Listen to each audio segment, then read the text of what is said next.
La Tierra hueca. El mayor descubrimiento geográfico de la historia. Raymond Werner. El propósito de este libro es presentar evidencia científica para probar que la Tierra no es una esfera sólida con un centro inflamado de metal fundido, como se suele suponer, sino que es hueca, con aberturas en los polos. Además, en su interior coexiste una civilización avanzada, que es la creadora de los platillos voladores. La teoría de la Tierra hueca surgió de los escritos de William Reid en 1906, la amplió otro norteamericano, Marshall B. Gardner en 1920. En 1959, F. Amadeo Giannini escribió el primer libro sobre el tema después del de Gardner. En el mismo año, Ray Palmer, editor de la revista Flying Saucers, platillos voladores, aplicó la teoría para encontrar una explicación lógica a la cuestión del origen de los platillos voladores. Las teorías de Reid y Gardner hallaron confirmación en las expediciones al Ártico y Antártico del almirante Richard E. Byrd, en 1947 y 1956, respectivamente, que penetraron 2.740 kilómetros en esas misteriosas tierras.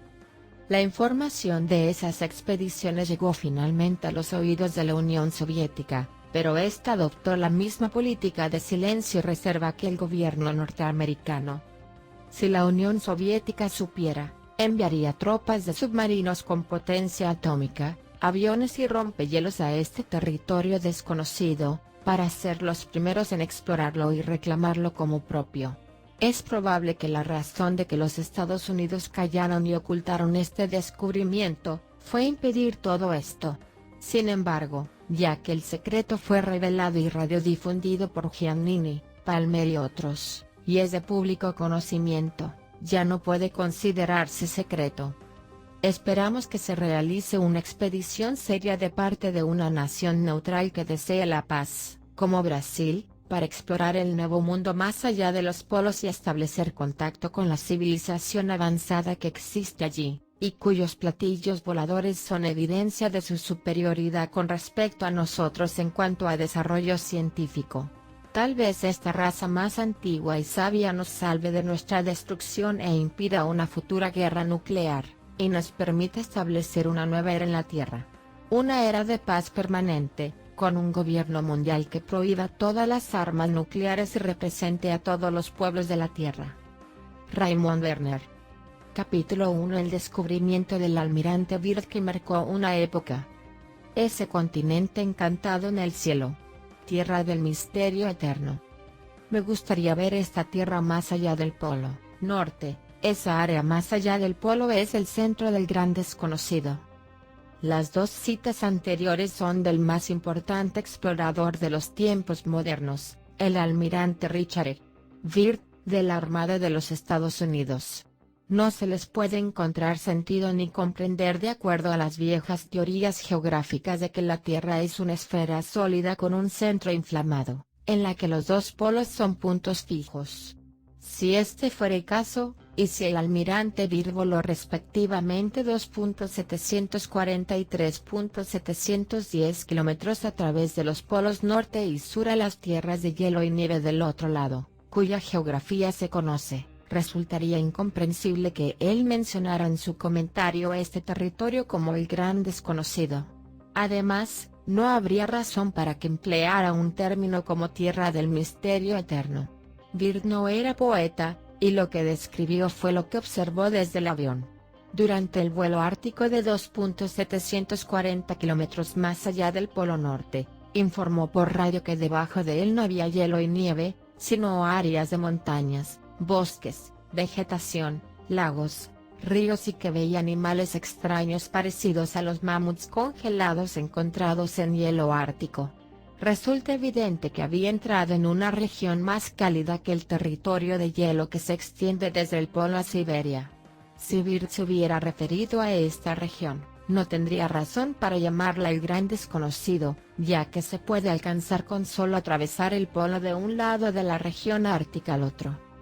La única forma de comprender las frases enigmáticas de Byrd es descartar la concepción tradicional de la formación del planeta y considerar una completamente nueva, que sostiene que las extremidades ártica y antártica no son convexas sino cóncavas. Por lo tanto, al ir más allá de los polos, Byrd entró en las concavidades polares. Es decir, que no cruzó los polos hacia el otro lado, sino que entró a la depresión polar, que, como veremos más adelante, se abre al interior eco de la Tierra. Tiene un clima tropical y es el hogar de plantas, animales y humanos. Este es el gran desconocido al que se refería Byrd, no el área de nieve y hielo del otro lado del Polo Norte, que se extiende al norte de Siberia.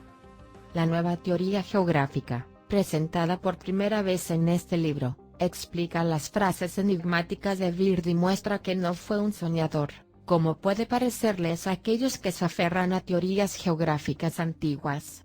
Había entrado a un territorio nuevo, desconocido, porque no estaba en ningún mapa, porque todos los mapas fueron hechos sobre la base de la creencia de que la Tierra es esférica y sólida. Ya que casi todas las tierras en esa esfera sólida fueron exploradas y registradas por los exploradores polares, no había lugar para el territorio descubierto por el almirante Byrd, un área tan grande como América del Norte, que él llamó el Gran Desconocido. Este misterio solo se puede resolver si aceptamos el concepto básico de la formación de la Tierra presentado en este libro y apoyado por las observaciones de los exploradores árticos, que se citarán en este trabajo. De acuerdo a este concepto revolucionario, la Tierra no es una esfera sólida, sino que es hueca, con aberturas en los polos. El almirante Byrd entró por ellas por una distancia de 6.450 kilómetros durante sus expediciones ártica y antártica de 1947 y 1956. El gran desconocido al que se refería Byrd era la extensión sin hielo dentro de las concavidades polares, abiertas al interior eco de la Tierra. Si este concepto es acertado, como trataremos de probar, los polos norte y sur no existen ya que estarían ubicados en el aire, en el centro de las aberturas polares, y no en la superficie terrestre. Esta visión se presentó por primera vez en un libro llamado The Phantom of the Poles, El fantasma de los polos, de William Reed, publicado en 1906, poco tiempo después de que el almirante Robert Peary afirmó descubrir el Polo Norte y luego lo negó. En 1920, se publicó otro libro, escrito por Marcel V. Gardner, llamado A Journey to the Earth's Interior or Ave de Poles Real Ben Discovered. Un viaje al interior de la Tierra o, ¿los polos realmente han sido descubiertos?, que reclamaba la autoría de la misma teoría. Resulta curioso que Gardner no tuviera conocimiento alguno del libro de Reed y llegara a sus conclusiones en forma independiente. Ambos decían que la Tierra es hueca, con aberturas en los polos y que, en su interior, vive una vasta población de millones de habitantes, que conforman una civilización avanzada. Es probable que este sea el gran desconocido al que hacía referencia Byrd. Una vez más, aclararé que Byrd no pudo tener en mente ninguna parte de la superficie conocida de la Tierra cuando dijo estas palabras, sino que habló de una área de tierra desconocida, libre de hielo y nieve, con vegetación, bosques y vida animal, que no existe en ningún lado en la superficie terrestre, sino dentro de la depresión polar, y que recibe el calor del interior eco, donde hay temperaturas más altas que en la superficie con la que está comunicada. Solo en base a este concepto, entenderemos los comentarios de Byrd. En enero de 1956, el almirante Byrd dirigió otra expedición al Antártico, donde penetró 3.700 kilómetros más allá del Polo Sur. El anuncio por radio de ese momento, 13 de enero de 1956, fue, el 13 de enero. Miembros de la expedición de los Estados Unidos penetraron en una extensión de 3.700 kilómetros más allá del polo. El aviador era el almirante George Dufek de la Unidad Aeronaval de los Estados Unidos. Las palabras más allá son muy significativas y resultarán incomprensibles para aquellos que creen en la antigua concepción de que la Tierra es sólida. Para ellos, significaría la región del otro lado del continente antártico y el océano que queda más allá, no un vasto territorio nuevo, que no está en ningún mapa, ni sería la más importante expedición de la historia del mundo. La geografía de la Antártida es bastante conocida, y el almirante Byrd no agregó nada significativo al conocimiento sobre este continente. Si este fuera el caso, ¿por qué hizo comentarios tan descabellados y faltos de pruebas, en especial si tomamos en cuenta su posición como almirante de la Armada de los Estados Unidos y su reputación de gran explorador? Este enigma se resuelve cuando comprendemos la nueva teoría de la Tierra hueca, que es la única manera de encontrar sentido en las palabras del almirante Byrd y no considerarlo un visionario que vio espejismos en las regiones polares o los imaginó. Después de volver de la expedición antártica el 13 de marzo de 1956, Byrd comentó: "La presente expedición ha abierto una vasta tierra nueva". La palabra tierra es significativa. No se pudo referir a alguna parte del continente antártico, ya que ninguna consiste en tierra, sino hielo. Además, la geografía es conocida, y Byrd no hizo ningún aporte, como otros exploradores que dejaron sus nombres como recuerdos en la geografía de esta región. Si Byrd hubiera descubierto una vasta área nueva en la Antártida, la habría reclamado para el gobierno de los Estados Unidos, y la región llevaría su nombre, como lo habría llevado el territorio que habría cubierto con el vuelo de 2.740 kilómetros entre el Polo y Siberia, si estuviera estado en la superficie terrestre.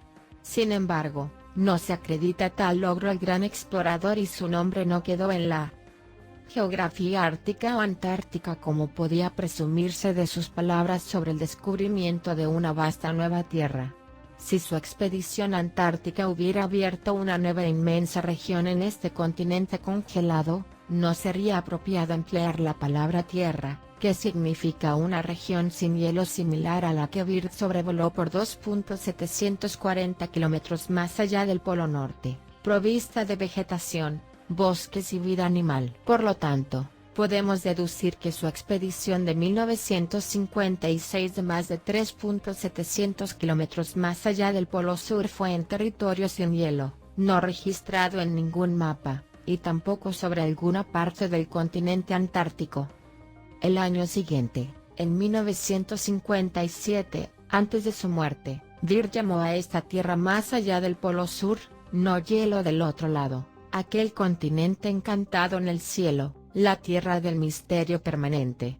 No pudo decir esto al referirse a la parte congelada del continente antártico que está del otro lado del Polo Sur. Las palabras misterio permanente debieron referirse a otra cosa, al territorio más cálido, que no aparece en el mapa y está dentro del interior de la abertura del Polo Sur, que conduce al interior eco de la Tierra.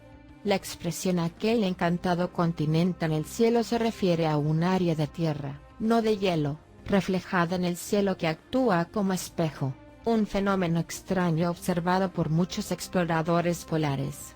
Ellos hablan de la isla en el cielo o el cielo de agua, ya sea que se refleje tierra o agua. Si Byrd hubiera visto el reflejo de agua o hielo, no habría empleado la palabra continente o encantado. La última palabra era porque, de acuerdo a las concepciones geográficas de aceptación general, el continente que Byrd vio reflejado en el cielo, donde glóbulos de agua actúan como un espejo de la superficie subyacente, no podía existir. Citaremos a Ray Palmer, editor de la revista Flying Saucers, el mayor experto de los Estados Unidos en platillos voladores, que piensa que los descubrimientos del almirante Byrd en el Ártico y el Antártico ofrecen una explicación acerca del origen de los platillos voladores. Él cree que no provienen de otros planetas, sino del interior de la Tierra, donde existe una civilización mucho más avanzada que la nuestra en aeronáutica, la que utiliza platillos voladores para viajes aéreos, que salen al exterior a través de las aberturas polares. Palmer explica esta opinión de la siguiente manera. ¿Cuánto conocemos la Tierra? ¿Hay algún área en ella que se pueda considerar como el posible origen de los platillos voladores? Existen dos. Las dos áreas de principal importancia son la Antártida y el Ártico. Los dos vuelos del almirante Byrd por encima de los dos polos prueban que hay algo raro en la forma de la Tierra en ambas áreas.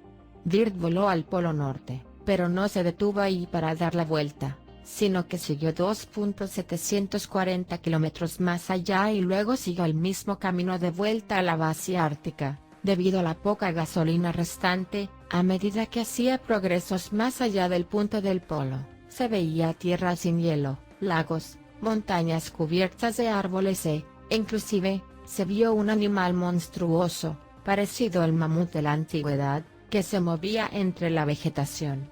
Los tripulantes del avión informaron todo esto por radio. El avión sobrevoló tierra, montañas, árboles, lagos y ríos por casi la totalidad de los 2.740 kilómetros. ¿Qué era esta tierra desconocida? Byrd, al viajar hacia el norte, penetró en el hueco interior de la Tierra a través de la abertura polar. Más tarde, la expedición fue al Polo Sur y, después de pasarlo, siguió 3.700 kilómetros más allá. Una vez más, penetramos en una tierra desconocida y misteriosa que no aparece en los mapas actuales. Y otra vez no aparecen anuncios después del primero, debido al ocultamiento oficial de esas noticias. Y, más extraño aún, encontramos que millones de personas en el mundo absorben los anuncios y no sienten ninguna curiosidad al respecto. Por lo tanto, estos son los hechos. En los dos polos, existen vastas áreas de tierra desconocida, habitables, que deben ser de extensión inmensa que engloban un área mayor que cualquiera conocida en la extensión continental. La tierra misteriosa del Polo Norte que vieron Byrd y su tripulación es por lo menos de 2.740 kilómetros en dirección transversal y no se puede concebir como una mera tira angosta. Es un área tal vez tan grande como todo el territorio de los Estados Unidos. En el caso del Polo Sur, la tierra atravesada más allá del polo incluye un área tan grande como América del Norte y el continente del Polo Sur en conjunto. Los platillos voladores podrían provenir de estas dos tierras desconocidas más allá de los polos. En la opinión de los editores de Flying Saucers, nadie puede probar que no existen estas tierras, dado los hechos de las dos expediciones que describimos. Si el almirante Byrd afirmó que su expedición al Polo Sur era la expedición más importante en la historia del mundo, y si después de volver, dijo que la presente expedición ha abierto una nueva y vasta tierra, resultaría extraño e inexplicable como el descubrimiento de un área tan grande como América del Norte, comparable al descubrimiento de América por Colón, no recibió atención y fue olvidado, que desde los más ignorantes hasta los más informados no supieron nada al respecto. La única respuesta racional a este misterio es que, después del anuncio breve en la prensa de los Estados Unidos, basado en el informe radial de Byrd, el gobierno evitó más publicidad. Byrd trabajaba para el gobierno, que tenía razones políticas para no dar a conocer al mundo este nuevo descubrimiento histórico, pues el almirante había descubierto dos áreas desconocidas de tierra, que medían un total de 6.450 kilómetros de ancho y probablemente era tan grande como América del Norte y del Sur juntas, ya que el avión de Byrd dio la vuelta sin llegar al final del territorio. Resulta evidente que el gobierno de los Estados Unidos temía que otro gobierno se enterara del descubrimiento y condujera vuelos similares hasta mucho más allá de donde llegó Byrd, y que tal vez reclamara este territorio como propio. Con respecto a la declaración de Byrd en 1957, poco antes de su muerte, en la que llamó al nuevo territorio aquel continente encantado en el cielo y la tierra del misterio eterno, Palmer dice lo siguiente: si tomamos en cuenta todo esto, resulta sorprendente que todas las naciones del mundo de repente hayan tomado tan intenso interés por la región polar sur, en especial, y la norte, y que hayan enviado tantas exploraciones. Palmer concluye que esta nueva tierra descubierta por Byrd, que no figura en ningún mapa, existe en el interior, y no en el exterior, de la Tierra, ya que la geografía de la parte externa es conocida, mientras que la interna, dentro de las depresiones polares, es desconocida. Por esa razón, Byrd la llamó el gran desconocido. Después de discutir la importancia de que Byrd usara el término más allá del polo, en vez de cruzando el polo al otro lado del Ártico o Antártico. Palmer concluye que Byrd se refería a un área de tierra desconocida, dentro de la concavidad polar y que se continuaba con el interior de la Tierra, una zona más cálida donde hay vegetación y vida animal. Es desconocida porque no está en la superficie externa y, por lo tanto, no está registrada en ningún mapa. Palmer escribió. En febrero de 1947, el almirante Richard E. Byrd, el único hombre que trató lo mejor que pudo de hacer que se conociera el área del Polo Norte, comentó lo siguiente: me gustaría ver la Tierra más allá del polo. Aquella área es el centro del gran desconocido.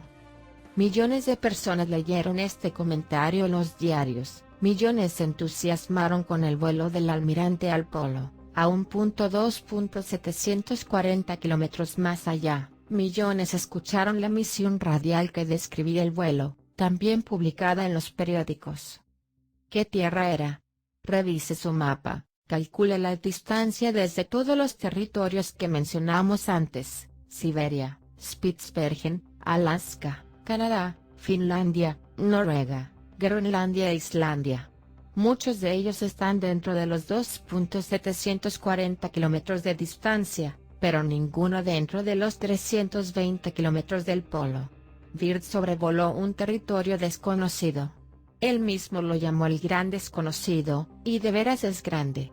Pues después de 2.740 kilómetros de vuelo, tuvo que regresar porque le faltaba gasolina y aún no había llegado al final. Debió llegar a la civilización, y no lo hizo. Debió ver solo el océano cubierto de hielo, o algunas porciones de océano descubierto cuando mucho. Sin embargo, vio montañas cubiertas de bosques. Bosques. Increíble. El límite más septentrional de la presencia de vegetación arbórea es el sur de Alaska, Canadá y Siberia. Al norte de esa línea no crece ningún árbol. No hay árboles dentro de un radio de 2.740 kilómetros del polo. ¿Qué conclusión sacamos? El autenticado vuelo del almirante Richard E. Byrd a una tierra más allá del polo que tanto quería ver, porque era el centro del gran desconocido, el centro del misterio. Por lo visto, su deseo se cumplió. Sin embargo, en la actualidad, esta tierra misteriosa no se menciona en ninguna parte. ¿Por qué signo de interrogación abierta que el vuelo de 1947 fue una ficción? ¿Mintieron todos los periódicos? ¿La radio del avión de Byrd mintió? No, el almirante Byrd sí voló más allá del polo. ¿Más allá? ¿Qué quiso decir el almirante cuando empleó esa palabra? ¿Cómo es posible ir más allá del polo? Imaginemos por un momento que algún medio milagroso nos transporta al punto exacto del polo norte magnético. Llegamos en forma inmediata, sin saber en qué dirección vinimos. Solo sabemos que iremos a Spitsbergen, pero, ¿para qué lado queda? ¿Qué dirección tomamos? Al sur, por supuesto. Pero, ¿hacia qué sur? Todas las direcciones son sur desde el polo norte. En realidad, este es un problema de navegación simple. Todas las expediciones al polo, por vuelo, por submarino o a pie, enfrentan el mismo problema. Tienen que retroceder por el mismo camino que llegaron a descubrir qué dirección es la correcta para su objetivo. El problema se soluciona con doblar en cualquier dirección y recorrer más o menos 30 kilómetros. Luego las personas se detienen, miden las estrellas, las relacionan con la lectura de la brújula, que ya no apunta hacia abajo, sino hacia el polo norte magnético, y trazan el curso en el mapa. En esa instancia, resulta sencillo dirigirse a Spitsbergen si se va hacia el sur. El almirante Byrd no siguió este procedimiento tradicional de navegación. Cuando llegó al polo, siguió por 2.740 kilómetros más. Continuó hacia el norte después de cruzar el polo. Aunque resulte curioso, está registrado que lo logró, porque si no, no habría visto la Tierra más allá del polo, que los periódicos, los libros, la radio y el conocimiento popular indican que nunca se volvió a visitar aquella tierra. Según los mapas actuales, no puede existir. Sin embargo, como sí existe, Solo podemos pensar que esos mapas son incorrectos, incompletos y no representan la realidad del hemisferio norte. Entonces, localizamos una gran masa de tierra en el norte, que no aparece en ningún mapa, y que es el centro del gran desconocido. De esto debemos inferir que la extensión de 2.740 kilómetros recorrida por Byrd es solo una porción del territorio completo. Un descubrimiento tan importante, que BVRD calificó como el más importante de la historia del mundo, debió darse a conocer a todos, si el gobierno no hubiera retenido toda información al respecto, a punto tal, que cayó en el olvido absoluto hasta que Giannini lo mencionó en su libro Worlds Beyond the Poles, Mundos más allá de los polos, publicado en Nueva York en 1959. Asimismo, el libro, por alguna extraña razón, no fue publicitado por el editor y no fue conocido. Al final del mismo año 1959, Ray Palmer, editor de la revista Flying Saucers, leyó una copia del libro de Giannini y dio publicidad al descubrimiento del almirante Byrd.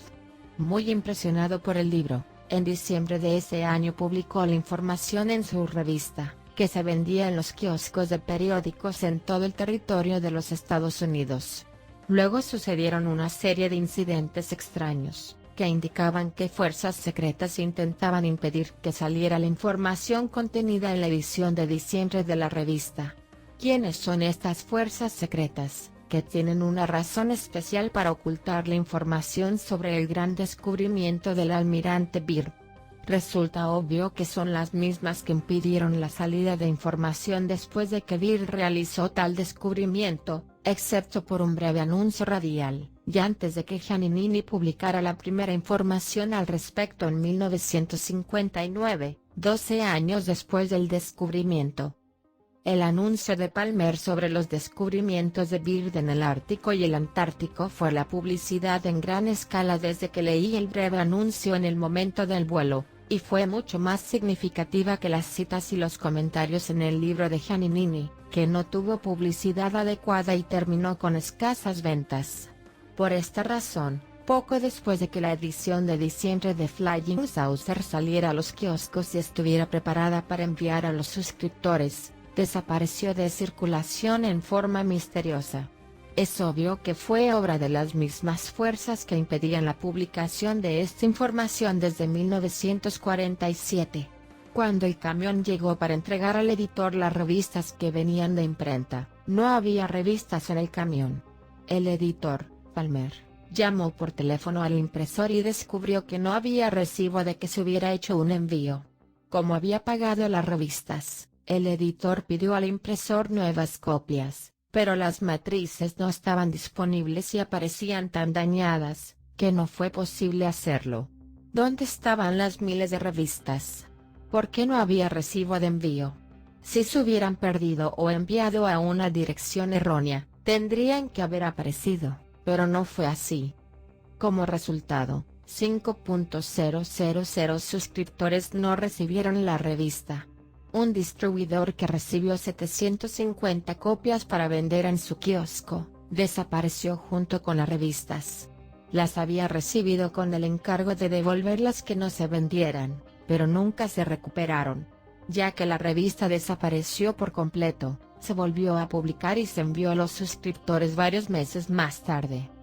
¿Qué contenía esta revista para que fuerzas secretas e invisibles la censuraran de tal manera? Un informe sobre el vuelo del almirante Byrd más allá del Polo Norte en 1947 y conocimientos que se habían suprimido, excepto por la mención en el libro de Giannini. Evidentemente, las fuerzas secretas consideraron peligrosa la edición de diciembre de 1959. Tenían una razón especial para retener la información y mantenerla en secreto. Esta edición de la revista Flying Saucers contenía las siguientes citas del libro de Giannini. Desde el 12 de diciembre de 1929, las expediciones polares de la Armada de los Estados Unidos han determinado la existencia de una extensión de tierra incalculable más allá de los puntos polares. El 13 de enero de 1956, durante la preparación de este libro, Una unidad aérea de los Estados Unidos penetró una extensión de 3.700 kilómetros más allá del presunto final de la Tierra, el Polo Sur.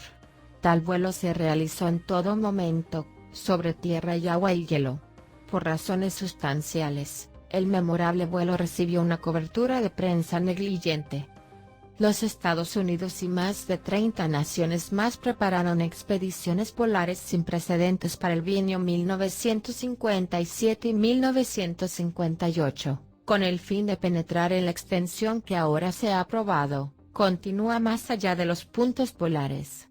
Mi revelación original de 1926 a 1928, de la Tierra entonces desconocida, fue calificada por la prensa como más atrevida que cualquier concepción de Julio Verne. Luego Giannini citó las siguientes declaraciones del almirante Byrd, que transcribirnos antes. En febrero de 1947, me gustaría ver aquella tierra más allá del polo. Es el centro del gran desconocido. Almirante Byrd, Armada de los Estados Unidos, antes de su vuelo de 7 horas sobre el territorio más allá del Polo Norte.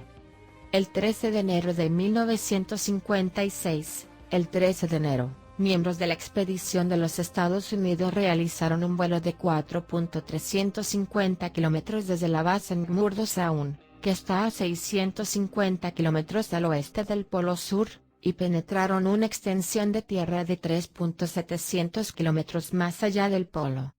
Anuncio radial confirmado por la prensa el 5 de febrero. El 13 de marzo de 1956, la presente expedición ha abierto una vasta tierra nueva. Almirante Byrd, después de volver de la Tierra más allá del Polo Sur. En 1957, aquel continente encantado en el cielo, tierra del misterio eterno. Almirante Byrd. El mundo científico no prestó atención al libro de Giannini. La extraña y revolucionaria teoría que presentaba fue ignorada, por excéntrica en vez de científica. Sin embargo, las afirmaciones del almirante Byrd solo cobran sentido si se acepta la concepción de la existencia de la Tierra más allá de los polos, como hizo Giannini. Él escribe: no hay un final físico de las extremidades norte y sur de la Tierra. Esta no se puede circunnavegar en dirección norte o sur en el sentido real de la palabra. Sin embargo, algunos vuelos alrededor del mundo han contribuido a esta concepción errónea. Es imposible pasar por sobre el Polo Norte hasta alcanzar las áreas septentrionales de temperatura templada sin dar la vuelta, pues no existe una extremidad norte de la Tierra. Lo mismo es válido para el Polo Sur. La existencia de mundos más allá de los polos ha sido confirmada por exploraciones de la Armada de los Estados Unidos durante los últimos 30 años. La confirmación es sustancial. El explorador más anciano del mundo, el almirante Richard E. Byrd, comandó la memorable expedición gubernamental a esa tierra interminable más allá del Polo Sur. Antes de su partida de San Francisco, hizo un anuncio radial de gran trascendencia: esta es la expedición más importante en la historia del mundo. En la expedición del 13 de enero de 1956, que penetró en la Tierra más allá del polo por una extensión de 3.700 kilómetros, probó que no exageraba. Palmer escribe los siguientes comentarios en su revista sobre las afirmaciones de Giannini con respecto a seguir de largo el Polo Norte y llegar al otro lado del mundo, que sería el caso si la Tierra fuera convexa, en vez de cóncava, en los polos. Muchos de los lectores dijeron que los vuelos comerciales cruzan el polo y vuelan al lado opuesto de la Tierra. Eso no es cierto. Aunque los oficiales de las líneas aéreas digan que sí, no es verdad. Realizan maniobras de navegación que eliminan en forma automática todo vuelo en línea recta más allá del polo. Pregunte a los pilotos sobre estos vuelos polares, o trate de nombrar un vuelo para el cual usted pueda comprar un pasaje que cruce el Polo Norte. Si examinamos la ruta de los vuelos que cruzan el área polar norte, encontraremos que todos van alrededor o a un costado, pero nunca lo cruzan en forma directa. Esto resulta extraño. Podemos estar seguros de que un vuelo que cruce el Polo Norte atraería muchos pasajeros que quisieran tener la experiencia. Sin embargo, ninguna línea aérea lo ofrece, siempre pasan a un costado del polo. ¿Por qué? No es posible que si lo cruzaran en forma directa, en vez de aterrizar en el lado opuesto de la Tierra, el avión entraría en la Tierra más allá del polo, el centro del gran desconocido, como lo llamó el almirante Byrd. Palmer sugiere que se organice una expedición que viaje en línea recta al norte y continúe en esa dirección después de llegar al Polo Norte, que él cree es el centro de la concavidad polar y no una tierra sólida. Se debe seguir la misma ruta que el almirante Byrd y continuar en esa dirección hasta llegar al interior eco de la Tierra. Esto nunca se hizo a pesar de que la Armada de los Estados Unidos tiene en sus archivos el registro de los vuelos y descubrimientos de Byrd. Tal vez la razón sea que los jefes de la Armada no compartían la nueva concepción geográfica de la formación de la Tierra en las regiones polares, que hay que aceptar para apreciar la significación de la evidencia de Byrd, y la dejaron a un lado hasta olvidarla. El comentario de más arriba, de Palmer, que sostiene que las líneas aéreas no sobrevuelan el Polo Norte, parece razonable al tener en cuenta nuevos descubrimientos soviéticos sobre el Polo Norte magnético. Encontraron que no era un punto, sino una línea larga. Se cree que una línea circular, que constituye el borde de la concavidad polar. Es decir, que se le puede decir Polo Norte magnético a cualquier punto en este círculo porque, en ese lugar, la aguja de la brújula apunta hacia abajo. Si fuera así, resultaría imposible que los aviones cruzaran el Polo Norte, el centro de la depresión polar, no la superficie de la Tierra, como indica la teoría de la Tierra sólida y la formación convexa del polo. Cuando los pilotos creen llegar al Polo Norte por la lectura de la brújula, en realidad, están en el borde de la concavidad polar, donde está el verdadero Polo Norte magnético. En otra referencia al libro de Giannini, Palmer comenta: el extraño libro escrito por Giannini ofrece la posibilidad de probar en forma definitiva que la Tierra tiene una forma extraña en el Polo Norte, del mismo modo que creemos ocurre con el Polo Sur, no necesariamente con un agujero que llega de lado a lado, sino como una rosca que se hinchó tanto durante la cocción que el agujero se transformó en solo una profunda depresión a cada lado, o como un neumático gigante montado en un cubo sólido con tapacubos ahuecados. Ningún ser humano ha podido volar directamente sobre el Polo Norte y seguir en línea recta. El editor cree que se debe hacer de inmediato.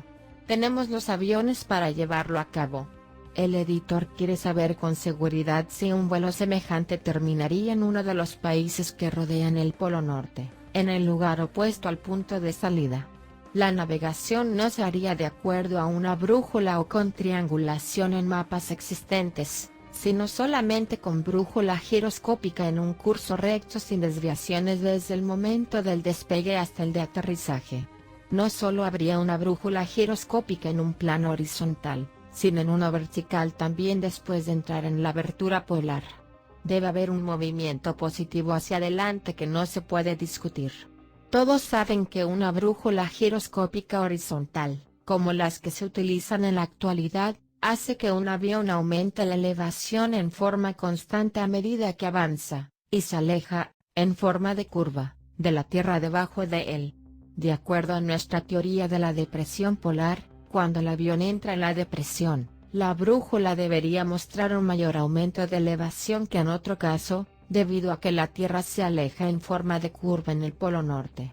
Si el avión continúa en dirección norte, este aumento en altitud seguirá cuanto más se aleje, y si el avión trata de mantener la misma altitud, doblará hacia el interior eco de la Tierra. Los siguientes comentarios de Giannini, escritos en una carta a un lector que se interesó en él a través de la revista de Palmer, son de gran interés. El autor recibió el permiso de la ONI, Oficina de Inteligencia Naval, de Nueva York, de transmitir un mensaje de buen viaje por radio al almirante Richard E. Byrd, de la Armada de los Estados Unidos, en su base ártica en febrero de 1947. En ese momento, el almirante anunció por la prensa: «Me gustaría ver la Tierra más allá del polo. es el centro del gran desconocido. Luego, él y un equipo naval realizaron un vuelo de 2.740 kilómetros sobre la Tierra que se extendía más allá del supuesto polo norte final de la Tierra. En enero de 1947, antes del vuelo, este autor pudo vender una serie de artículos periodísticos a un sindicato internacional de medios, porque este autor aseguró al director de dicho sindicato que Byrd de veras iría más allá del imaginario extremo del Polo Norte. Como resultado del conocimiento previo que el autor tenía de la Tierra, hasta ese momento desconocida, que se extendía más allá de los puntos del polo, y luego de que los medios sindicados publicaron la noticia, la ONU de los Estados Unidos investigó a este autor. Esta investigación se debió a la confirmación definitiva de las teorías del autor por parte de Byrd. Más tarde, en marzo de 1958, en Missouri, este autor se dirigió a la audiencia radial, comentando la importancia del descubrimiento de la Tierra más allá de los puntos imaginarios del Polo Norte de acuerdo a la historia arcaica. Los siguientes son comentarios de Giannini, que aparecían en los periódicos de Nueva York, con respecto a los informes del vuelo del almirante Byrd en febrero de 1947. Estas declaraciones describieron el vuelo de 2.740 kilómetros de Byrd, que duró 7 horas, sobre tierra y lagos de agua dulce más allá del presunto final de la Tierra, el Polo Norte. Los mensajes se intensificaron hasta que una censura estricta se impuso desde Washington. Otro escritor estadounidense especializado en temas de platillos voladores, Michael X., se sintió conmovido por los descubrimientos de Byrd y llegó a la conclusión de que los platillos voladores deben provenir de una civilización avanzada del interior de la Tierra, cuya periferia visitó Byrd. Él describe el viaje de Byrd de la siguiente manera: había un valle extraño debajo de ellos. Por alguna extraña razón, el valle que Byrd vio no estaba cubierto de hielo como era de esperar. Era verde y frondoso. Tenía montañas con bosques llenos de árboles, hierba y maleza. Esto era un misterio en una tierra de hielo y nieve, casi siempre congelada. Cuando el almirante Byrd entró en este país desconocido, el centro del gran desconocido, donde se encontraba, de acuerdo a la teoría de Marshall Gardner, estaba en la entrada que lleva al interior de la Tierra, más allá del polo. Tanto Alaska como Canadá han tenido muchísimas visiones de platillos voladores en los últimos meses. ¿A qué se deben? ¿Existe alguna conexión con la Tierra más allá del polo, ese territorio desconocido dentro de la Tierra? Tiene que existir una conexión. Si los platillos voladores entran y salen del interior de la Tierra a través de las aberturas polares, es natural que los habitantes de Alaska y Canadá los vean con más frecuencia que personas de otras partes del mundo.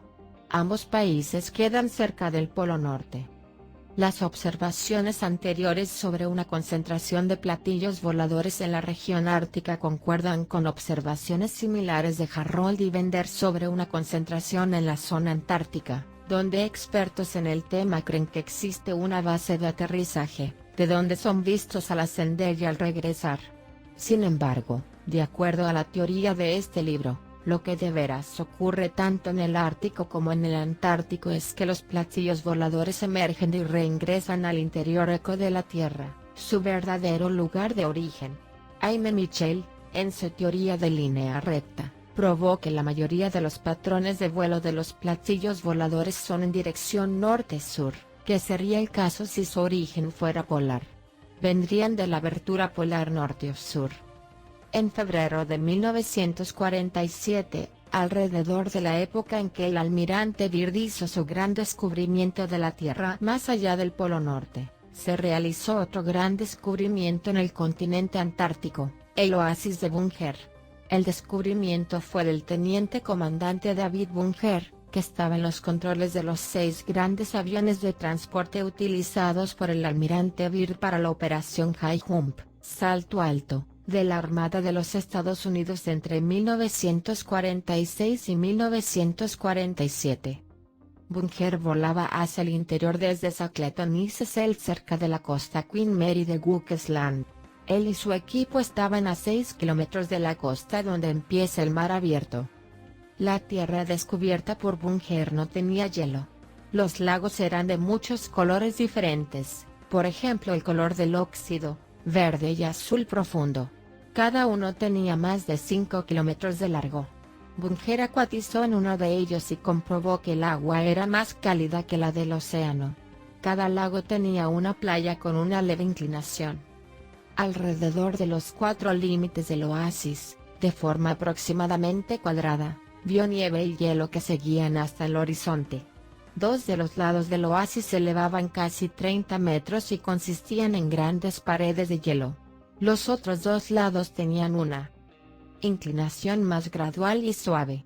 La existencia de un oasis semejante en la Antártida lejana, una tierra de hielo perpetuo, indica condiciones más cálidas, que se darían si el oasis estuviera en la abertura del polo sur, que da al territorio interno, de condiciones más cálidas. Este era el caso del territorio cálido, de tierra y lagos, que descubrió Byrd más allá del polo norte. Es probable que estuviera dentro de la abertura, de otro modo, no se explicaría la existencia de un oasis de tierras no congeladas en el medio del continente de la Antártida, donde hay hielo con kilómetros de grosor. El oasis no puede resultar de la actividad volcánica debajo de la superficie terrestre porque el área de tierra que cubría el oasis era de 500 kilómetros cuadrados, demasiado grande para obtener su provisión de calor de un volcán. Las corrientes de vientos cálidos del interior de la Tierra son una mejor explicación. Por lo tanto, Byrd en el Ártico y Bunger en la Antártida hicieron descubrimientos similares de áreas de tierra más allá de los polos más o menos en el mismo momento, en la primera mitad de 1947. Pero no fueron los únicos que realizaron descubrimientos semejantes. Hace algún tiempo, un periódico de Toronto, Canadá, The Globe and Mail, publicó una fotografía de un valle verde. La foto fue tomada por un aviador en la región ártica, desde el aire y sin intentar aterrizar. Era un valle hermoso con colinas verdes. El aviador debió seguir más allá del polo norte hasta el mismo territorio cálido que visitó el almirante Byrd, dentro de la abertura polar. La foto se publicó en 1960. Encontramos más confirmación del descubrimiento de Byrd en los informes de los individuos que afirmaban haber entrado en la abertura del Polo Norte, pues muchos exploradores del Ártico, sin darse cuenta, penetraron en el mundo subterráneo en el interior eco de la Tierra. El Dr. Nefi Cotton de Los Ángeles dijo que uno de sus pacientes, un hombre de ascendencia nórdica, le contó la siguiente historia. Yo vivía cerca del Círculo Ártico en Noruega. Un verano, un amigo y yo nos decidimos a ir lo más lejos posible al territorio del norte. Colocamos provisiones para un mes en un pequeño bote de pesca y, con una vela y un buen motor, salimos al mar. Al final de un mes, habíamos penetrado bastante en el norte, más allá del polo, en una extraña y nueva región. Nos sorprendimos mucho porque el clima era cálido, a veces, demasiado para dormir.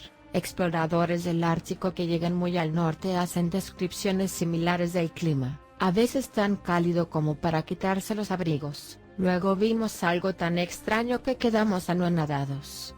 Más allá de un mar cálido abierto veíamos que estábamos en una gran montaña.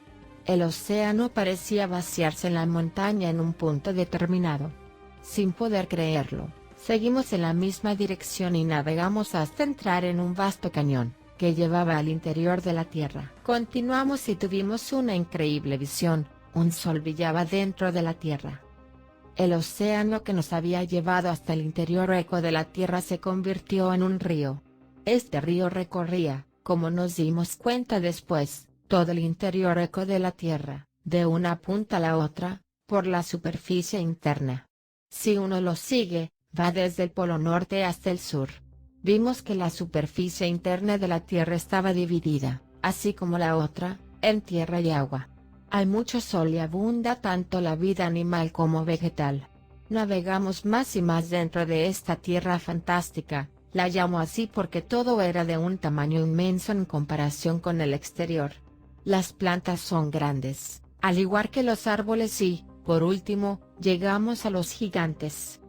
Vivían en casas y pueblos, así como lo hacemos nosotros en la superficie de la Tierra. Utilizaban una forma de vehículo eléctrico, como una carreta monorriel, para transportar a las personas. Corría por el borde del río, de un pueblo a otro. Algunos de estos habitantes detectaron nuestro bote y se sorprendieron. Eran muy amistosos, nos invitaron a comer con ellos en sus casas.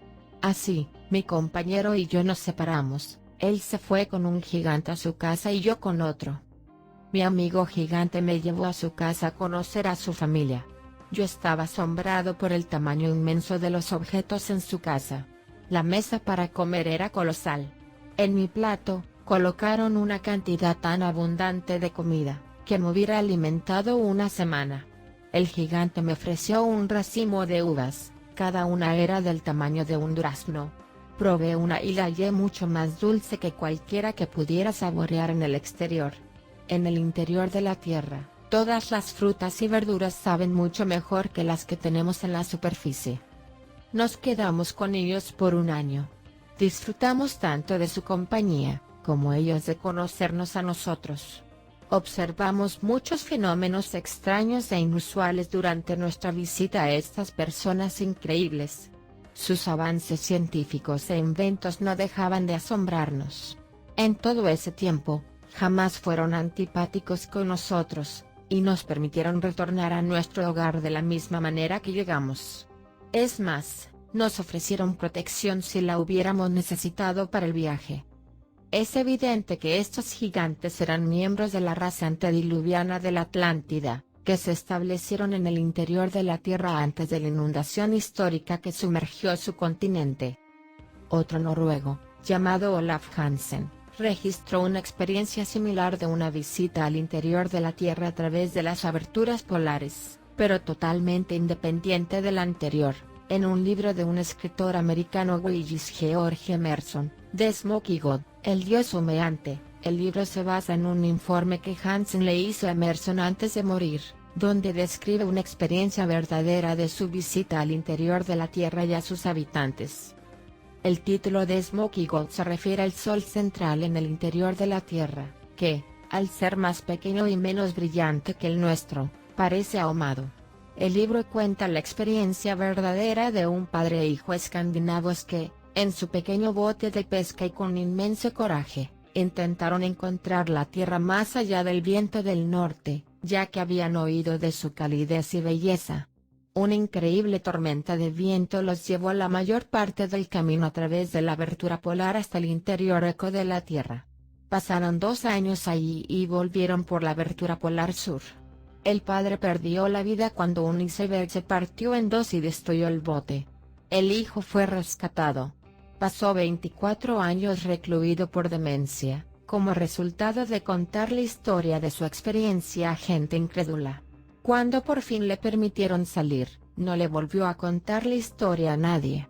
Después de 26 años como pescador, ahorró suficiente dinero para viajar a los Estados Unidos y establecerse en Illinois y, luego, en California. Cuando tenía más de 90 años, por coincidencia, Willis George Emerson se convirtió en su amigo y conoció la historia. Al morir, le cedió los mapas que había hecho del interior de la Tierra, y el manuscrito que describía la experiencia. Se negó a mostrárselos a nadie mientras vivía, debido a que, en el pasado, nadie le había creído y lo habían considerado demente. El libro de Smoky God, que describe el extraordinario viaje de Olaf Hansen al interior de la Tierra, se publicó en 1908. Cuenta sobre las personas que viven dentro de la Tierra, que él y su padre conocieron durante su visita, y cuyo lenguaje aprendió. Él contó que vivían entre 400 y 800 años y que estaban muy adelantados en ciencia. Pueden transmitir los pensamientos de una persona a otra por medio de formas de radiación y tienen fuentes de mayor poder que la electricidad. Son creadores de los platillos voladores, que están operados por ese extraordinario poder, extraído del electromagnetismo de la atmósfera. Tienen una estatura de 4 metros o más. Es increíble la semejanza entre los relatos de esta visita a la otra, sin embargo las dos son independientes. Además, El tamaño gigante de los seres humanos que habitan en el interior de la Tierra concuerda con el de los animales que observó el almirante Byrd. Vio un animal semejante al antiguo mamut durante su viaje de 2.740 kilómetros más allá del Polo Norte. Más adelante en el libro, presentaremos la teoría de Marshall Gardner, de que los mamuts hallados en el hielo, en realidad no son prehistóricos, sino animales inmensos del interior de la Tierra que fueron llevados a la superficie por los ríos y luego congelados en el hielo y formado por el agua que los transportó.